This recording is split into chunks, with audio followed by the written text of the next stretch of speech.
Yo, what's happening, ladies and gentlemen? It's a brand new video, and today I'm bringing you along with me just a general day as being a self-employed electrician, like bouncing between a company and doing my own stuff.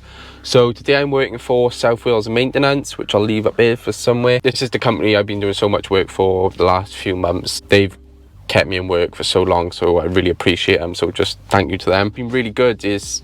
We're so busy at the minute. Today I'm on my own actually, because two of the other electricians are on holiday and the boss is away, so it's just me. So I've just been quoting a job which is actually quite interesting, which we can talk about now. So yeah, this place is a factory. It's a big open factory, and basically in the winter it gets extremely cold, so they want some heaters installed. They've already got a few in there and it's not enough to heat up the factory, and apparently some of the workers were walking out last winter because it was just so cold in there. So they just want to get some more heaters going in there just to warm up the place a little bit. So the heaters they want priced are these heaters, which are like £500. I'll see if I leave a picture up on screen somewhere now. They are a great bit of kit. Like I fitted one ages ago, like a few years back, and they are so powerful. They're 3-phase and they're like 12 kilowatt, which is like 30 odd amps or something. And yeah, they're so good. And they can also connect to say 4 different heaters off one remote, and you can turn them all on from the receiver bit. It is really good stuff, but it's like 500 quid a heater, so it's a lot of money just in the heaters. Never mind all the containment that's got to go in, the labor that's got to go in, and everything else to go with it. So I just went and looked at that job. So yeah, it's quite a nice, interesting job. Probably just over a week's work, I would say. They want a new board put in to control like 3 of them. There's already a board in place for 1 of them, then for the other 3 they're coming straight off a buzz bar system. You would have all probably seen them. See if I can leave it in the video. Is we have one big cable going to this buzz bar, and then you have these tap off boxes then with the cables going to your appliance or whatever you want to control from it. It'd be a nice one to get, so I want to try and quote it quite well so we can win this one. Yeah, you're probably thinking, oh, why am I not doing this through my own company or whatever? It's like most of my stuff, well, pretty much all of my stuff is just domestic at the moment. That's not to say if someone rang me up and specifically said, oh, we want you to quote it, and it was from my own job, I'd never steal South Wales Maintenance customers, because obviously that's not right. Obviously I want to win jobs for South Wales Maintenance and make sure that, you know, we get the work and it keeps me busy at the end of the day. I've got to quote that now when we get back. I've just stopped for a coffee, if I can get it out. Oh, someone's ringing me. That was my nan. Apparently they've just had a gas engineer come and told them they can't have their fire because this is unsafe or something along those lines. I don't really know. I don't think she knows what she's on about, so I'm just going off what she said. And now none of the heating's working up there, so they've kind of just gone and left it with no heating, which I don't think is right in a sense. If it's unsafe, fair enough, but she's left like, oh, what do I do now? So I don't know what's going on there, but you can't leave an old woman without any heating, surely. So we'll go back now. I'm going to price this job, get this quote sent over. I basically just make the materials list and get what lifting equipment I need, how many boys it's going to take, how long it's going to take, and then I'll send that to the office then, and then they generate the quote. That'll get sent over to the customer, and hopefully we get that job, because they're going to want it done pretty soon because winter is coming. I have tried to get the office using Traderify, but I don't think they want to know to be honest. So they should do, because it is a good system. Like, you guys know I use it myself, but they want nothing to do with it, I don't think. I got my own little job after this job today. I got just move a pendant light, so that's going to be a nice simple one. But that's all it seems at the minute, is just work, and you guys probably know what it's like yourselves, just trying to find the balance, but it's hard to at the minute. I am looking to make 2 videos. Let me know what you think of basically making a self-employed pros and cons video, separated. So I've got list a load of pros and a list of cons of being self-employed so far and what I've found. So let me know if you'd be interested in that.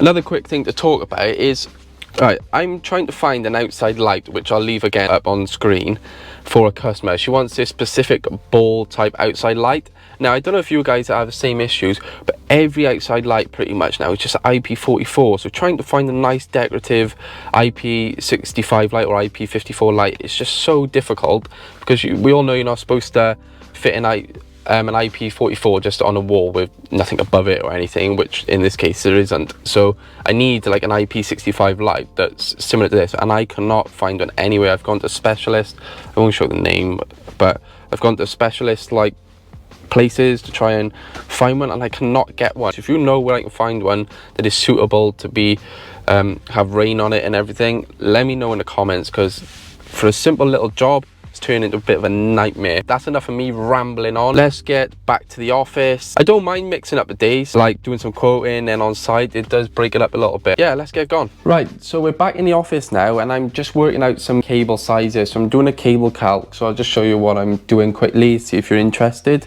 So I've got my equations together now on my iPad, so I've got them written down. And what I've got ready as well is the regs book on page 455, because this is our current carrying capacity for cables for armoured, which I'll be using, and our volt drop, which we'll get to. And I've also got the on-site guide, because it's got some of our formulas, which I'll show you as well. I'm on page 167 in the on-site guide and 168. So on 167 we got our cable equation here, and on 168 we got our volt drop equation if you are looking for it. First thing we're going to do is have a look at the equation that I'm going to be using. So I got IT is greater than or equal to IN over CG. So CG is my grouping factor that I'll be using. That's what I need to find, and we need to know what our IN is and our IT. So we got our IT, which is our tabulated current. I like to think this as our overall ampage when we worked out all the calculations. Our IN is our breaker size or overcurrent protective device size, and then we got the IB, which is our design current. So IN has got to be equal to or greater than the design current. So in this case for me, it's going to be 100 amps. So I'm going to be putting this cable, I want that to be protected by 100 amps. It's going to be on 100 amp fuses off the tap off box, which is then going to be going to a little distribution board. So then I'll put a divide into that, and then we need to find our grouping factors, which I'll go to the on-site guide with. So in the on-site guide it says for grouping see table F3. So I'm just going to flick through, which we have here. Single layer multi-core on a perforated horizontal or vertical cable tray. I'm going to go across to the number of cables on this tray. So I think there's going to be 2. So that comes out as 0.88. So I'm just going to drop that down. 100 divided by 0.88, and that comes out at 113.6 amps. So I'm going to just round that up for argument's sake to 114 amps. So now we need to go to the regs book and find a cable which can take 114 amps. I know roughly it's going to be about 35 mil, so that's what I'll be going straight to. So we got 35 mil and on multi-core armored 70 degrees. So I'm going to be going across then on the 35 mil to our perforated cable tray, 1, 3 or 4 core cable. And I'm going to go down, and that can take 135 amps. I can't do the 25 because that can only take 110 amps. So we're on to our 135 amps with the 35 mil cable. So now our next thing is going to be volt drop. So I got our volt drop calculation written down here. So it's millivolt amps per meter times our design current times our length, and then divide that by 1,000. I don't know why I got 50 there, because it's divided by 1,000. So we'll write that in. So we're going back to the regs book now to find our millivolt amps per meter for the 35 mil cable. So we just go down the table, go across to the correct box, 1.1, 1.10 times by our design current, which is 100 amps, times by the length, which is 50 meters in this case, and then divide that by 1,000, which equals that. So we have 5,500, then we're going to divide that by 1,000, which is 5.5 volts that we're going to be dropping over that distance. So yeah, that's all fine. That's all our quote for. I'm happy with that. Just a quick working out. Obviously this is quite a simple calculation. If you're doing like buried cables or whatever, it can get a lot more in depth than what this is. This is just a quick run through. I hope you found it somewhat interesting anyway. I don't do this very often. It's quite rare that I actually do work out cable sizes. It was just I was left to this job, so I kind of had to do it. But it's not often we actually use it for domestic premises. Let me know if you guys actually use it when you're doing domestic, working out cable sizes. But it's quite interesting, nice to brush up on it now and again. Right, so I'm actually back home now. The job got cancelled. I knocked on the door, no one answered. Typical. We've all been there, turn up and no one's actually there. So I'll have to reschedule that and get that booked in. But I recorded a video the other day on about house renovation because one of my mates is doing a house refurb, complete gutted it and redoing it all up. I did make the video and guess what? No audio, shocker. So if you do want to see that kind of video, drop it in the comments because I'll go up there and redo it, everything I talked about, and it was like the costings and do's and don'ts, what he's encountered and stuff like that. But when I was also up there, I went through all the Metabo gear and that clip has got audio, so I can drop this at the end of this video now. I just give you a quick run through of all the Metabo gear and what it's been like basically. Right, so I just want to quickly show you some of the Metabo gear now because I've been using it, like I said, for about a month, and we'll just run through it. Now the first thing, I've ditched the Metabo boxes because I'm finding at the moment the work I'm doing is so varied that I was just carrying a lump of boxes like this into a factory and I was looking like an idiot, or into someone's house. So I've opted for this tough built bag, and I clip my pouches on and off it. So it's actually quite a good little bag, and then I keep some drill bits and whatever on the outsides and Metabo bit holders, some screwdrivers on the side, some zip ties and whatever. So this bag's actually really good for drills. You can just clip on, you can keep some hand tools in there. But then on the back of it, you've got some wheels. So, you know, you can wheel it to the job, you can carry it to the job. So that's perfect for what I need and to carry all of my Metabo gear. It is a bit messy in here at the minute. So let's start getting things out one by one. And I'd like to show you what's going on. So I've got some of the stuff out now. So as you can see, I got an SDS impactor, grinder, multi-tool, drill, radio, 12 volt drill, and I got a hoover on the van, which I haven't got out yet. To be fair, I'll just say quickly now, it is great stuff. But I just want to show you the inside of the bag now, what's going on in here. So I keep up here like all batteries and some drill bits, and then some of the bigger stuff down here like the drill handle, charger, the 90-degree bit, and then I bought these as well.